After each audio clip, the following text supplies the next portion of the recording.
Every person must have heard the name Ferrari at least once in their lifetime. Even if you're not a petrolhead, you would be familiar with this Italian automobile manufacturer. Ferrari reigns supreme in the automobile industry, and its performance and prestige were unmatched.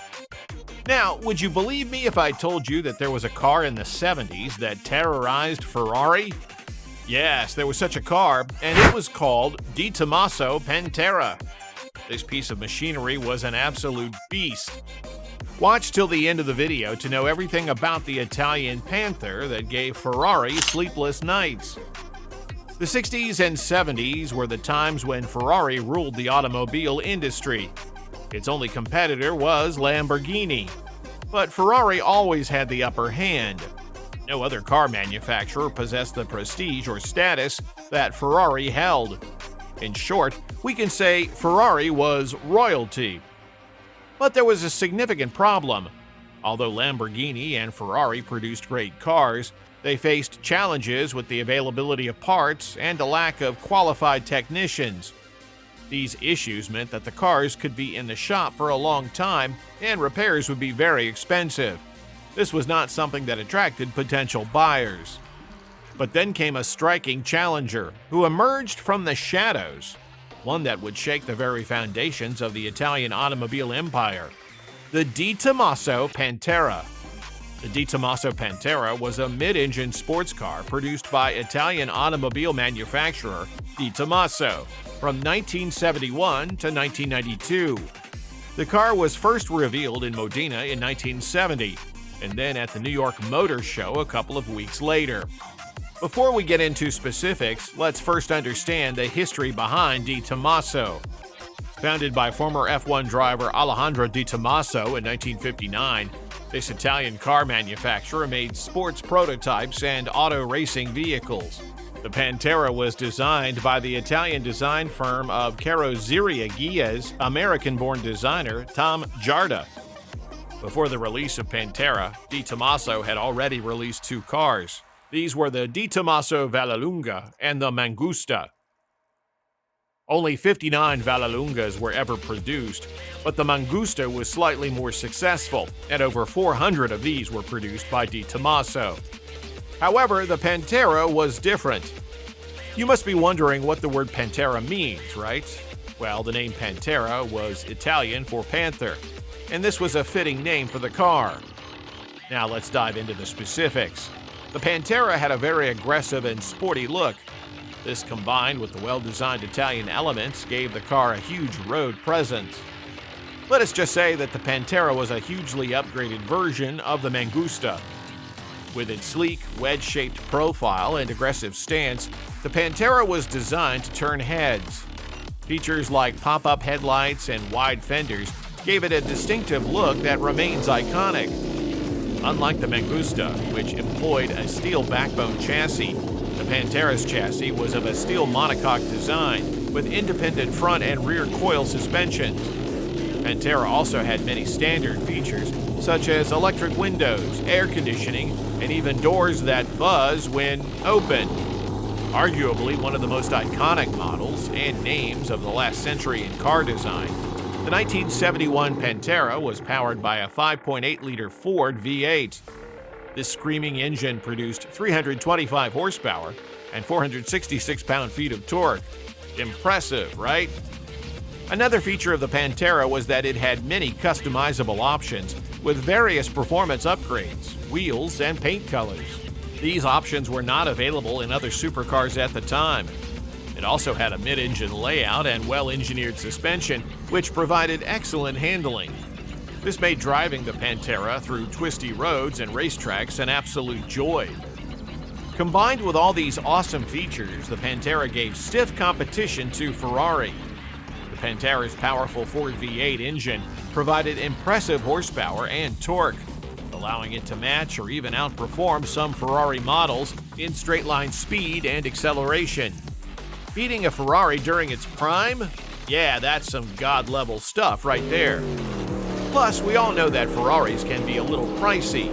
But why buy a Ferrari when you can have a car that beats a Ferrari at a lower price? In 1971, the DeTomaso Pantera had a starting price of approximately $10,000. This was considered a competitive price point for a high-performance sports car at the time, especially given its powerful Ford V8 engine and striking design. The Pantera gave stiff competition to the Ferrari 512 series, specifically the Ferrari 512 BB. The 512 series had a flat 12 engine that produced immense horsepower and torque, with a blend of performance and luxury much like the Pantera. But these were not enough for the Ferrari to beat the Pantera. Both cars were aimed at the high-performance market, but while the Pantera provided a more affordable entry into the supercar world with its American V8, the Ferrari 512 BB represented the traditional Italian supercar essence. The Pantera also participated in various motorsport events, which helped establish its credibility as a performance vehicle. Its success in races and competitions showcased its capabilities and drew attention away from Ferrari, proving it was a serious contender in the automotive world. In 1971, DeTomaso sold almost 1,200 Panteras, and throughout its lifetime from 1971 through 1992, DeTomaso sold more than 7,000 Panteras, making it the most successful and sought-after car produced by them. The Pantera's bold, aggressive styling set it apart from its competitors. Its unique wedge shape and eye-catching features gave it a distinct personality, appealing to those who wanted something different from the more traditional Ferrari and Lamborghini aesthetics. DeTomaso gave the rights to Ford, who were to distribute the cars in the United States through its Lincoln Mercury dealerships. At the same time, Alejandro DeTomaso retained the rights to market the Pantera in Europe. In the spring of 1972, DeTomaso introduced the more sporting GTS model for the European market. This new model was more powerful, with its engine producing 345 brake horsepower. It seems like DeTomaso is planning to continue for a while. The Lusso Pantera L, a luxury version of the Pantera, was also introduced in August 1972 as a 1972.5 model. The L model features many factory upgrades and updates that fixed most of the problems and issues the earlier cars experienced. It was so improved that the 1973 DeTomaso Pantera was Road Test Magazine's Import Car of the Year, beating offerings from Ferrari, Maserati, Lamborghini, and Porsche. Now that's quite a flex.